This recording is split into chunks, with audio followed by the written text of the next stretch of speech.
After a week-long hiatus, welcome back to the Republic Brothers Podcast. I'm Mike, here with my brother Matt, and this is episode 15. Today's November 23rd, 2025, and we're diving into Marjorie Taylor Greene, the Epstein Files, and Trump's 28-point peace plan. Let's get into it.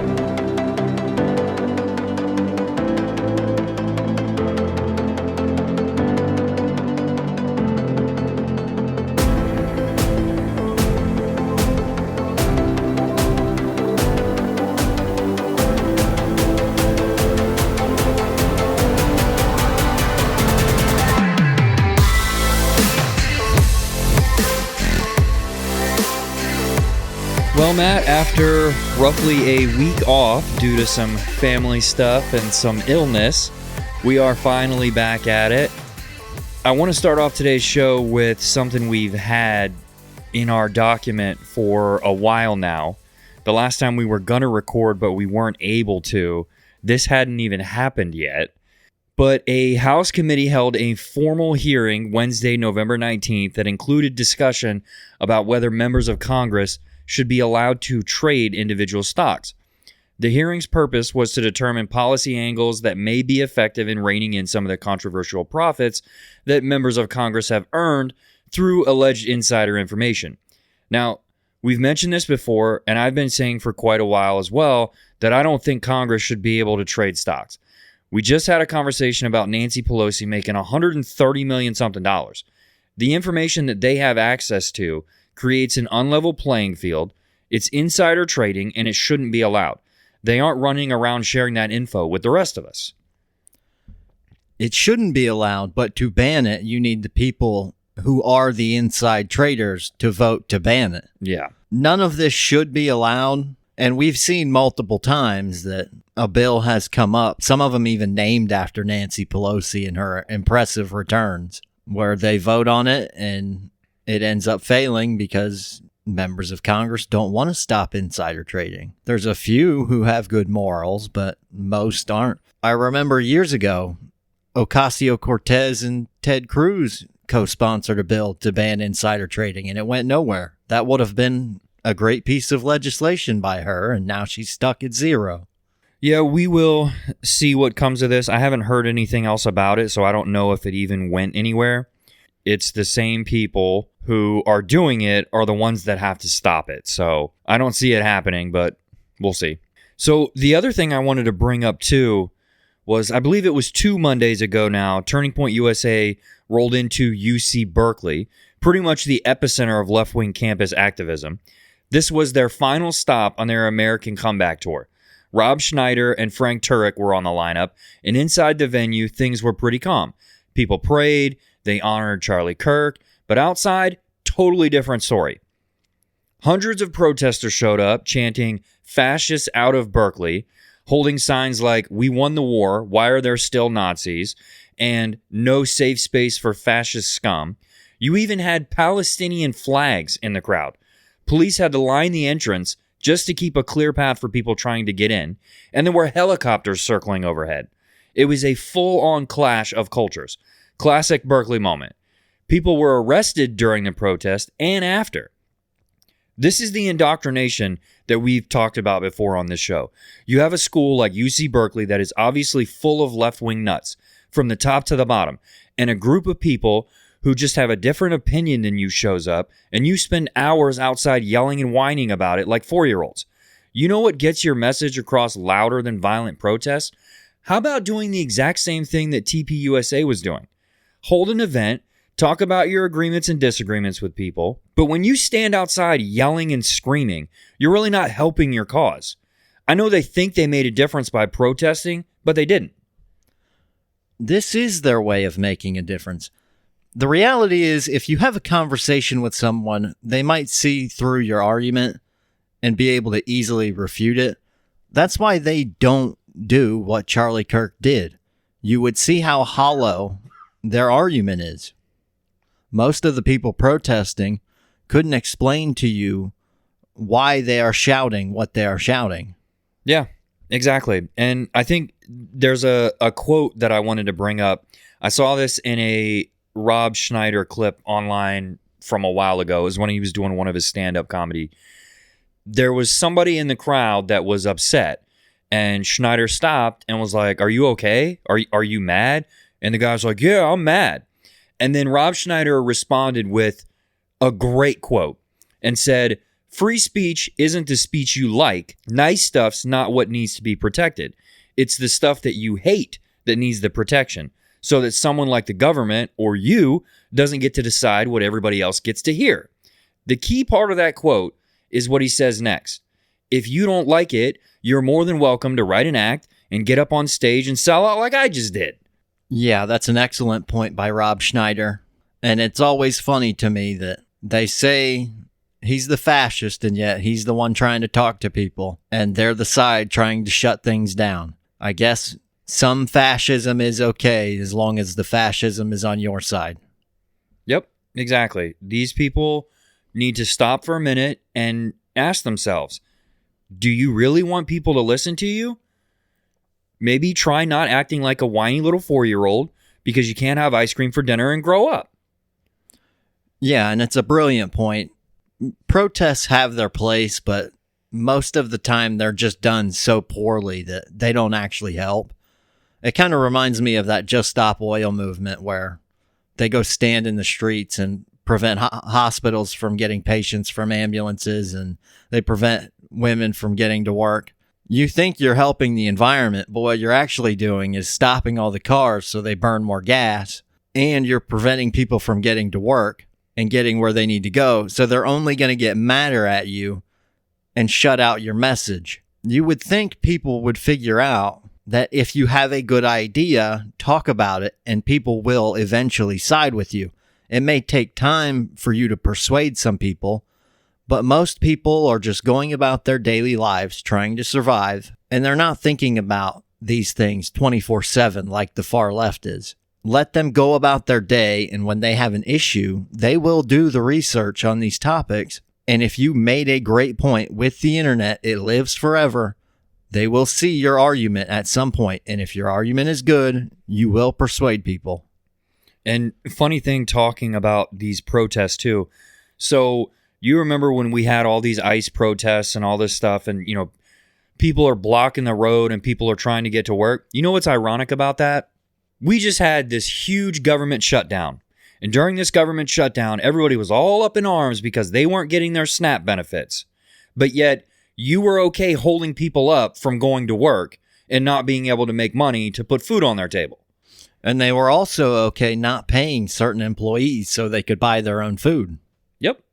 But moving on from that, let's get into a little Marjorie Taylor Greene, or Marjorie Trader Greene, as Donald Trump has called her. Yeah, quite funny story in my opinion. Marjorie Taylor Greene has announced she's decided to quit Congress after her feud with Trump.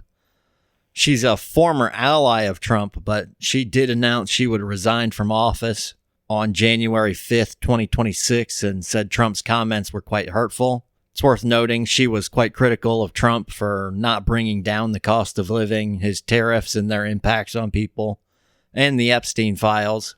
Very recently, Trump labeled her as a traitor and said it was great news for the country that she was resigning.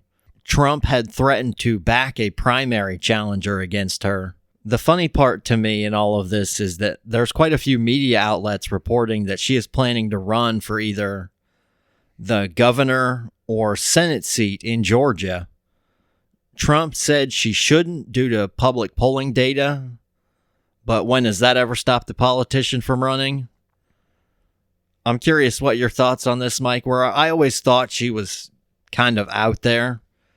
When she was running for office in 2020, she supported some really weird conspiracy theories that she eventually had to back away from. Things like school shootings and the 9/11 terror attacks were supposedly staged.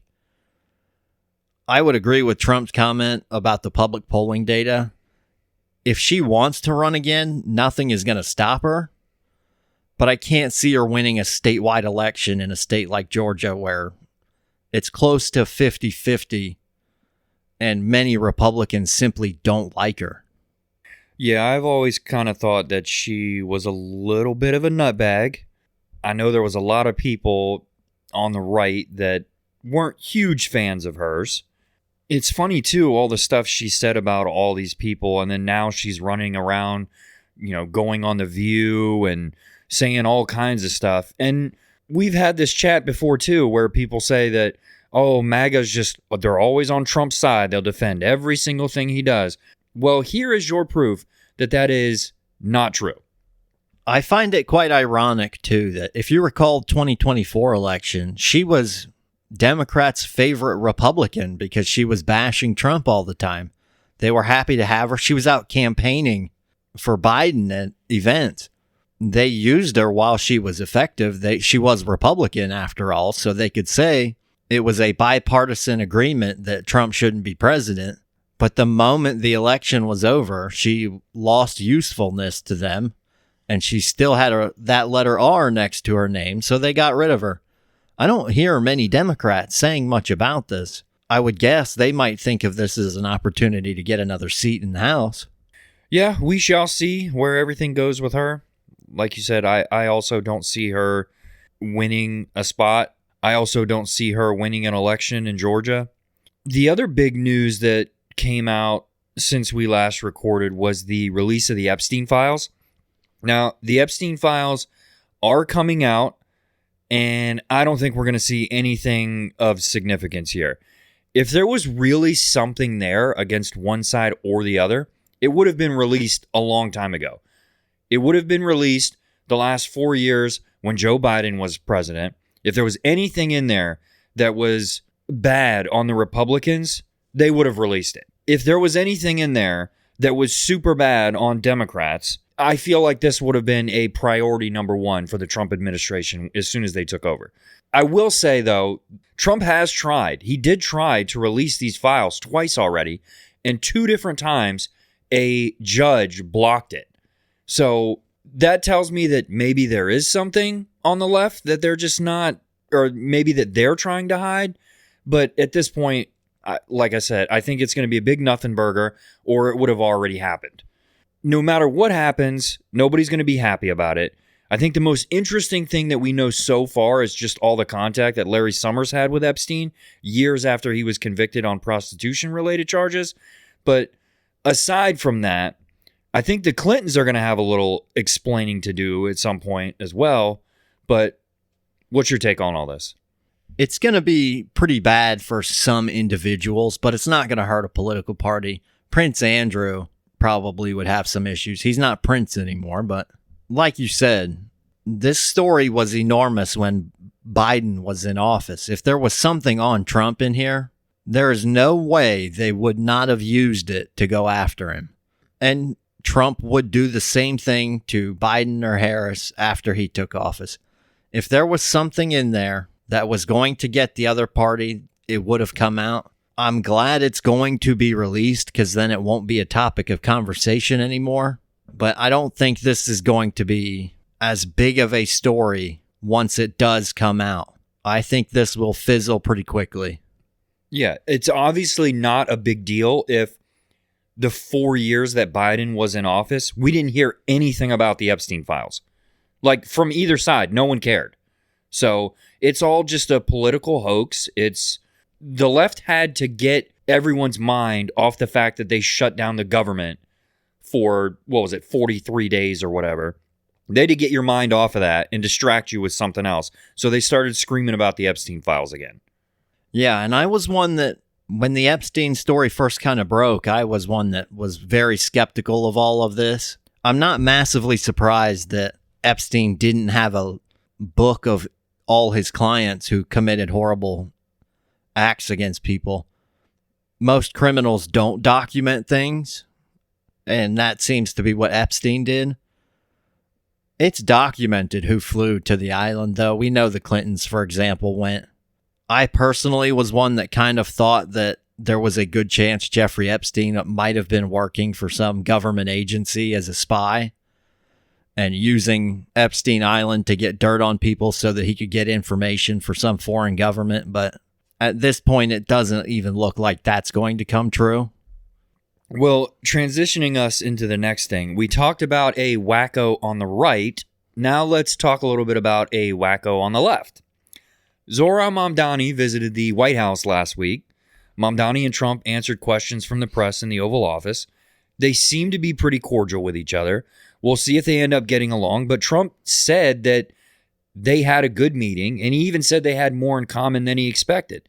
I think the funniest thing from the whole exchange was when they were taking questions, and one of the reporters asked Mamdani if he still thought that Trump was a fascist, and he started to give an answer, and then Trump kind of tapped him and was like, it's okay, you can just say yes, it's quicker. Well, yeah, and then Mamdani went home to New York and was asked the same question and emphatically said yes, so he still feels that way. It's quite funny to me that the socialist feels that one of the best capitalists in the world is a fascist.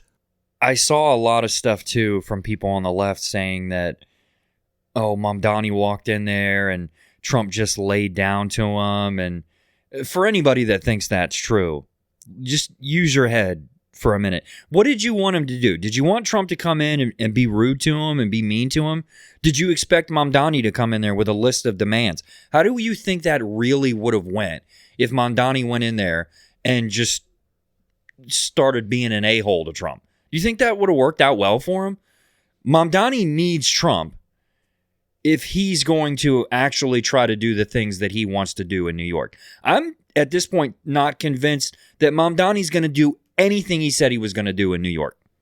Well, if you listen to his victory speech after election night, he kind of just came out as a full-blown communist.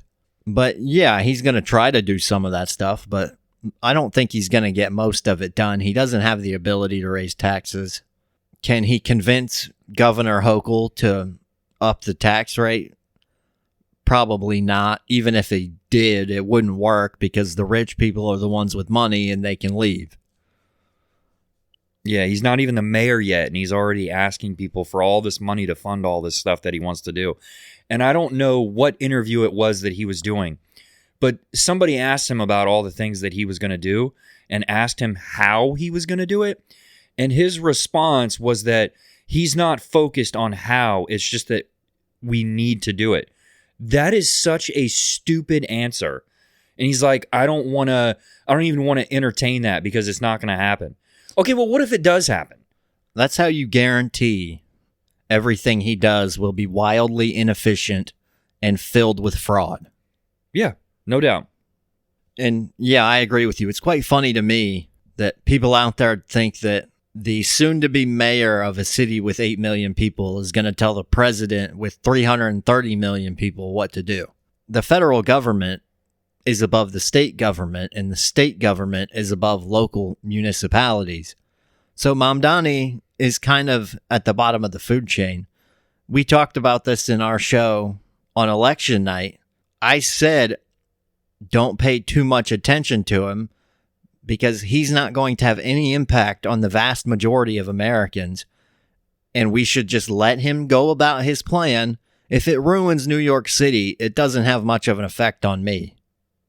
Well, Matt, we are rifling through our bullet points here. We wanted to move through this kind of quickly. We have a little bit of world news stuff that we want to go over, and I think that's going to take a little bit longer. So talk to us and give us kind of a rundown on the world birth rate.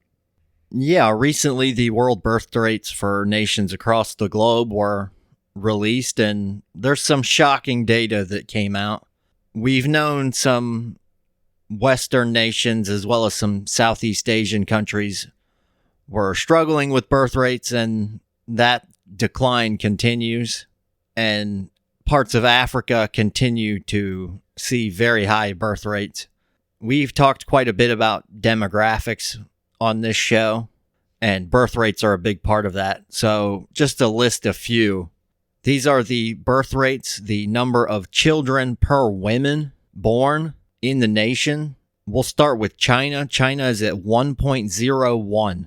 That is not even half of the birth rate you need to maintain a population. Replacement level is 2.1 children per woman. They are at 1.01. So devastating news. And that's a big reason why I continue to believe China will eventually collapse. But some other notable ones, and quite shocking, South Korea is at 0.73. Ukraine is at 0.99, although most of that can be attributed to the war. And then you have nations like the US at 1.62, Canada at 1.34, the UK at 1.55. Those are not good numbers, and eventually those will need to come up. You can try and do that with immigration, but that's always a risky proposition, as the UK is finding out. So all in all, Europe and Southeast Asia continues to see low and falling birth rates, and parts of Africa continue to see record highs. The global average dropped to 2.25 children per woman. That is down 6.2% over the last 6 years. Overall, I would not say we have a crisis in population, but in some Western nations, if we want our systems, like our taxes and immigration systems, to continue, we might want to try and incentivize having children. It's weird, too. So I'm looking at this map of all the birth rates, and it's kind of crazy how, like, North America, South America, all these countries are like 1 point something. You got a few that are, 2.08, 2.42. And then you got all the countries in Europe that are kind of the same, 1.5, 1.6, 1.2. But then you look at all these countries in Africa that are like 4 point something, 5 point something, 6.03 is Chad, and they're the highest. Why are they having so many more kids than the rest of the world? It's a good point, and you'll notice something with this map. Generally speaking, the more industrialized a country is and the more rapidly they industrialized, the lower the number. It's a big thing to do with math. When you live on a farm, or you have to grow your own food or raise your own cattle, people tend to see children as free labor. When you move to the city, kids are often seen as a bit of a burden. They're kind of expensive, so people just have less of them because that's how the math works. That's a big reason why China is in such a big hole on this issue compared to the US. The US and the UK industrialized over the course of about 4 generations of people. China did it in 1. All the people moved from the countryside to the big city, and the math changed significantly for a large percentage of the population, so they stopped having kids. What you see in Africa, for the most part, is third world countries. They are not industrializing, or maybe they've just started. Healthcare tends to be poorer quality, so you have more children because there's higher risks that the children won't make it. If you look at those nations in Africa, they also tend to have the lowest lifespan on average, other than war-torn countries. So in decent parts of Africa, children are still free labor for the family, and when the family gets older, you have more people to take care of. Well, now that we've gone over the birth rate, let's jump into the peace deal. So this is a pretty large thing. There's 28 bullet points. We're not going to go over all of them. Matt, what are the biggest things in this peace deal? Yeah, so this is Trump's 28-point peace plan. He didn't really release it. It was kind of leaked, and this is his plan to end the conflict. Now, this does come on the heels of a pretty big corruption scandal in Ukraine that we're going to talk about at a later point. So let's kind of go through this kind of like we did with the Gaza peace plan. Some of the bullet points are good and some are going to be open to criticism. So point number 1, Ukraine's sovereignty will be confirmed. That was kind of already done, but I guess we'll reaffirm that. Point 2, a comprehensive non-aggression agreement will be concluded between Russia, Ukraine, and Europe. All ambiguities of the last 30 years will be considered settled. Point 3, it is expected that Russia will not invade neighboring countries and NATO will not expand further. That means absolutely nothing. Nice of President Trump to put that bullet point in, but it means nothing. Point 4, a dialogue will be held between Russia and NATO, mediated by the U.S., to resolve all security issues and create conditions for de-escalation in order to ensure global security and increase opportunities for cooperation and future economic development. Number 5, Ukraine will receive reliable security guarantees. It came out afterwards that a separate document detailed the terms of the security guarantees. The U.S. and its NATO allies would treat an attack on Ukraine as an attack on the entire, quote, transatlantic community. That's an interesting point to me. So we're going to give Ukraine the NATO protections that other NATO countries have, but we're actually not going to let them into NATO. I fail to see how that would ever work. Now, point number 6 is the size of the Ukrainian armed forces will be limited to 600,000 personnel. So why would we be limiting the Ukrainian military? Why are we telling them they can only have so many people in their military? Do you want my opinion on that, or do you want what I think Trump is trying to achieve with that? Yes. I believe Trump looks at this and says that if the amount of armed forces are reduced, people will not see any aggression, and therefore they will keep the peace, so to speak. My opinion on this is it's the stupidest part of the agreement. That would be cutting the Ukrainian military by roughly 25%, maybe a little more. The size of the military is not a massive deterrent for Putin.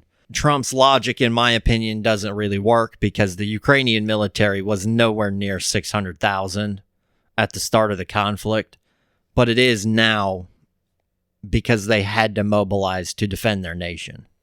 Now, point number 7 is Ukraine agrees to enshrine in its constitution that it will not join NATO, and NATO agrees to include in its statutes a provision that Ukraine will not be admitted in the future.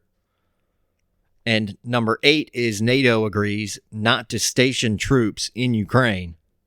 So was Ukraine trying to join NATO? Was that one of the things that they were arguing about? Yes.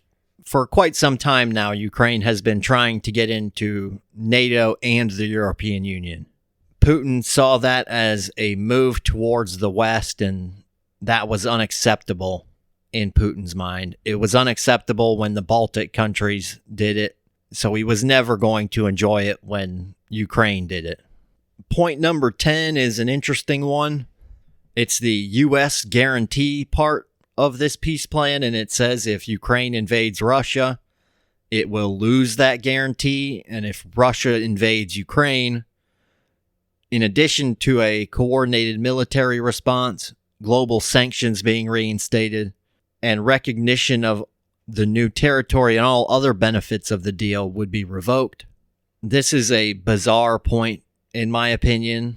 Ukraine invading Russia, a country with 40 million people, invading its neighbor with 144 million people, when one country spans one time zone and the other one spans 11. The math doesn't math there. That's never going to happen. But I guess Trump put it in because it makes everybody feel better. Point number 12 was a powerful global package of measures to rebuild Ukraine.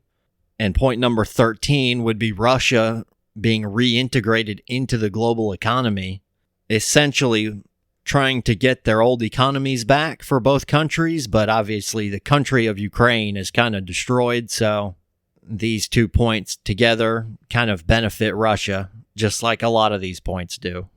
Now we're going to skip a couple, but bullet point number 16, Russia will enshrine in its law a policy of non-aggression towards Europe and Ukraine. That's the funniest and dumbest thing Trump put in this peace plan. How hard is it for you to change the laws in your country when you're a dictator? So far, I'm getting the impression from pretty much every one of these bullet points that they're all kind of useless. I haven't seen anything on here that's like, oh yeah, that's a good idea. Yeah, I applaud Trump for the effort, but this one's kind of wasted effort. And some of these really are stupid or pointless. That brings me to stupid and pointless point number 19.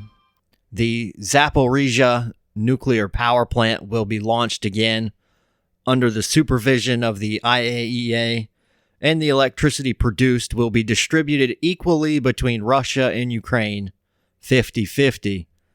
So Russia got to destroy all of the energy plants in Ukraine, and as an agreement, we're going to turn the one nuclear plant in the southeastern part back on, but they have to share the electricity with the country that just bombed all their grid.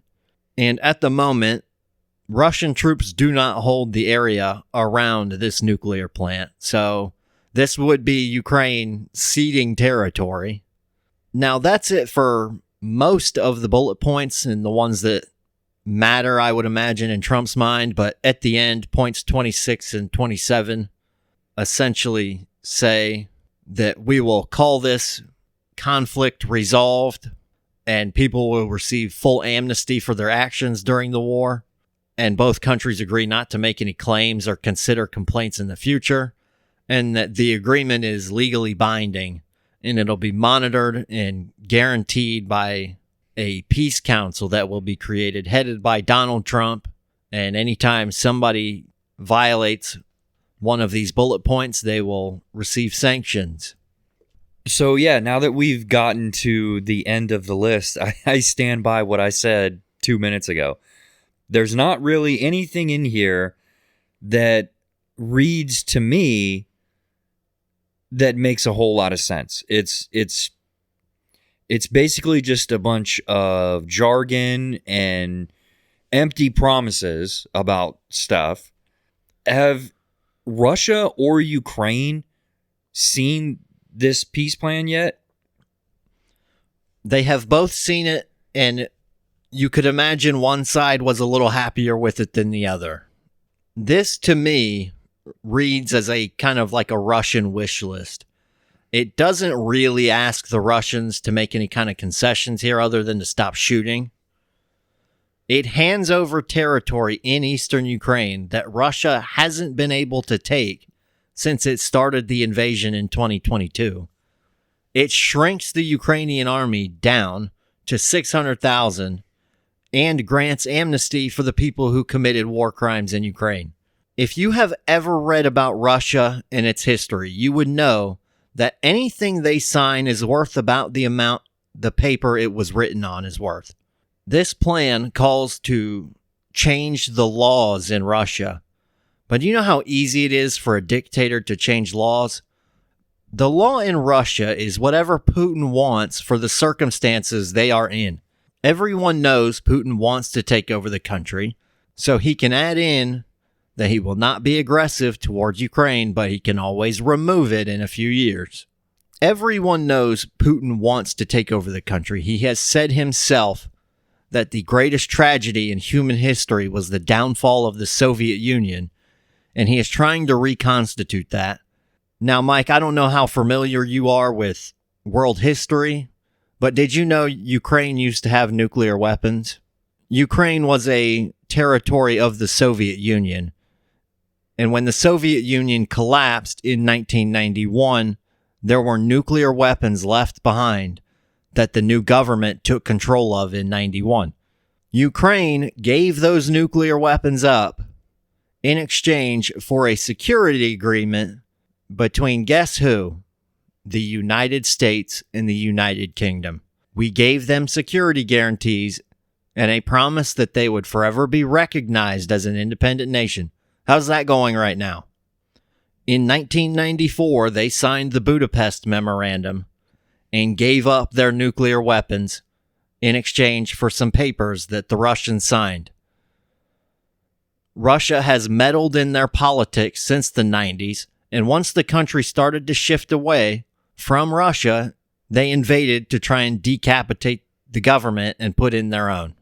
Now, we know what Trump likes, and the good news is this deal would get a little bit of investment from Russia in the U.S., and we would see some joint projects together.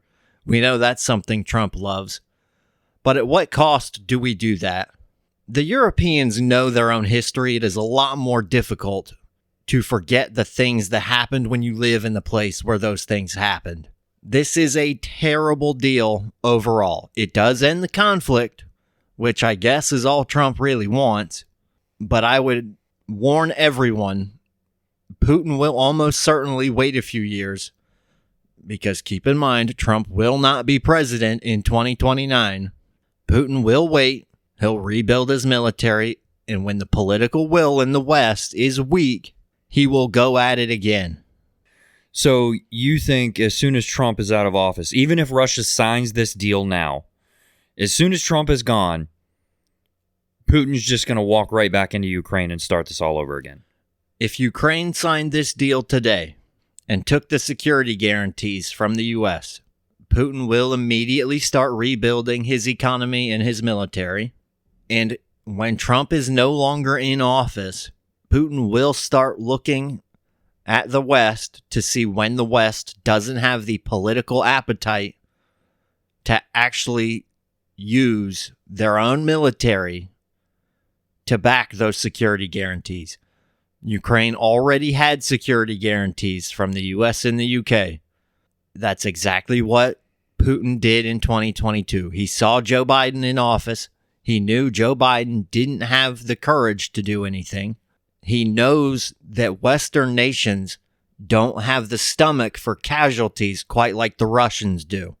As a political figure in Russia, you can come home with 1 million bodies in body bags. Donald Trump cannot do that. Keir Starmer in the UK cannot do that.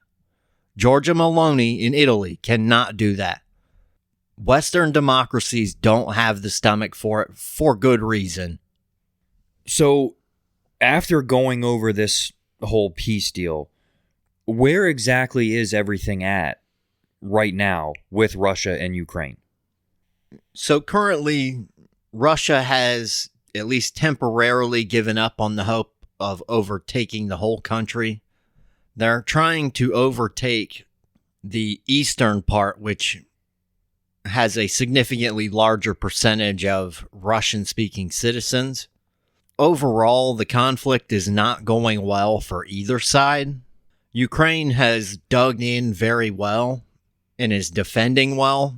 But of course, the longer the war goes, the more casualties they sustain. And for Russia, they don't really care about casualties. Reports say they could be losing up to 7,000 men a day. That is a lot of people. And like you said, I don't see the U.S. or any of these countries in Europe being able to tell the people of their country, hey, we got 7,000 people dying every day. Yeah, if you were in office, you'd be thrown out with pitchforks. All of that to say that Russia is still advancing, but quite slowly. We're kind of used with our military to measure advances in miles, but that's simply not the case with Russia. We're measuring their advances by meters and feet. All right, Matt. Well, we have been going on for a while here. Let's wrap things up here. Let's do our blind ranking segment as usual. So we're going to do the same topic we did last time. We're both going to do it. We both have a list for each other. We're doing states you would want to live in based on their politics and such. So I'm going to kick the list off here for you with Massachusetts. Extremely high cost of living, quite liberal, high taxes. I'm going to put that one down at 5. Okay, going right at 5. All right, next we got Connecticut. Everything I said about the last one, number 4. Number 4. All right, next you got Illinois. Is this in Chicago or any part of the state? Any part of the state. Okay, 3. 3. Okay, next you got Arizona. Based on how this list is going, I'm feeling like I should go 1. So I'm going number 1. All right, number 1. And in your number 2 spot, you have South Carolina. That's a tough one. Arizona's a decent place, though, so not terrible. Yeah, not bad. The bottom 3 are all pretty bad. I would say somewhat equally bad. All right, what do you got for me? Oh, you went mostly negative. I haven't for you here. I'm starting you off with Pennsylvania. Pennsylvania. Well, you can, like we discussed, you can live in any part. Obviously, if this was, hey, do you want to live in Philadelphia? I'd say absolutely not. So I'm going to put Pennsylvania at 2. Next up is Nevada. Nevada. Sin City's available.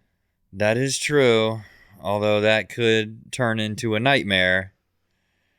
There are some family-friendly places in Sin City.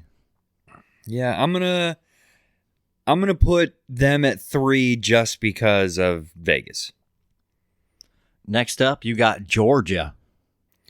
Georgia has a lot to offer. The politics, I mean, like, obviously, if you're in Atlanta, I wouldn't want to live in Atlanta with the traffic and all that stuff. But you got a lot going on in Georgia. So I'm going to put Georgia at 1. Number 1, wow. Yeah, I'm going to put Georgia at 1. I think the last one's going to be a bad one. Next up, South Dakota. You have 4 and 5 available. I'm going to put South Dakota at 4. Number 4, and your number 5 is Hawaii. How do you feel about that? I'm not a big beach person or hot weather person, so honestly, I'm okay with it. It's really not that hot. Any part of the state you go to, you have an ocean breeze. I just feel like there would just be tourists everywhere. That's what I envision for Hawaii.